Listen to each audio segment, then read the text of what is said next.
Sebelum saya mulakan cerita, tolong saya untuk subscribe channel ni dan aktifkan notification supaya tidak terlepas dengan video yang seterusnya. Keris Tamingsari ialah sebilah keris legenda yang amat masyhur dalam sejarah dan kesusasteraan Melayu. Keris ini dikaitkan dengan Datuk Laksamana Hang Tuah ketika beliau berkhidmat sebagai Laksamana Melaka, sebagaimana yang dicatatkan dalam Hikayat Hang Tuah. Menurut hikayat tersebut, keris Tamingsari dikatakan mempunyai kuasa sakti. Pemiliknya dipercayai kebal daripada senjata ketika bertarung. Malah keris ini dikatakan mampu berlegar di udara untuk mengejar musuh walau ke mana sahaja mereka melarikan diri. Pada asalnya, keris Tamingsari adalah milik seorang hulu balang terkenal dari tanah Jawa yang bernama Tamingsari.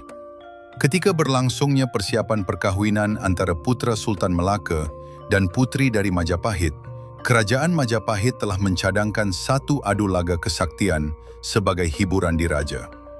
Hang Tuah dipilih sebagai wakil Melaka, manakala Patih Gajah Mada memilih Tamingsari sebagai wakil Majapahit. Namun, di tengah-tengah adu laga tersebut, Tamingsari dikatakan telah hilang kesedaran.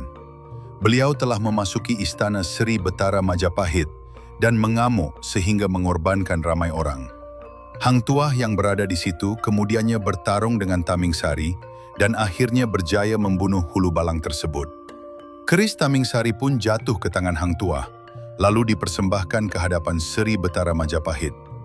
Atas jasa Hang Tuah menewaskan Tamingsari dan menghentikan amukan itu, Baginda berkenan menganugerahkan keris Tamingsari kepada Laksamana Hang Tuah. Dalam satu peristiwa lain, keris Tamingsari pernah dicuri oleh Sang Kertaksa. Namun dengan kebijaksanaan Hang Tuah, keris tersebut akhirnya berjaya dirampas semula daripada pihak Majapahit. Peristiwa paling terkenal yang melibatkan keris Tamingsari berlaku semasa pertarungan antara Hang Tuah dan sahabatnya sendiri, Hang Jebat. Setelah Hang Tuah difitnah oleh Patih Kermawijaya, beliau telah dijatuhi hukuman mati oleh Paduka Sultan Melaka. Keris Tamingsari kemudian diserahkan oleh Sultan kepada Hang Jebat, yang dilantik sebagai Laksamana menggantikan Hang Tuah. Hang Jebat kemudiannya memasuki istana Sultan Melaka bagi menuntut keadilan untuk sahabatnya, sehingga tercetus suasana huru-hara di dalam istana. Namun, Hang Tuah sebenarnya telah disembunyikan oleh Paduka Bendahara. Setelah Sultan Melaka mengetahui kebenaran, Hang Tuah telah dititahkan untuk bersemuka dengan Hang Jebat. Dalam pertarungan epik antara dua sahabat itu, Hang Tuah berjaya merampas kembali keris Tamingsari daripada Hang Jebat. Hang Tuah kemudiannya memberitahu perancangannya untuk memberi peluang kepada Hang Jebat melarikan diri tanpa diketahui rakyat Melaka dan Sultan.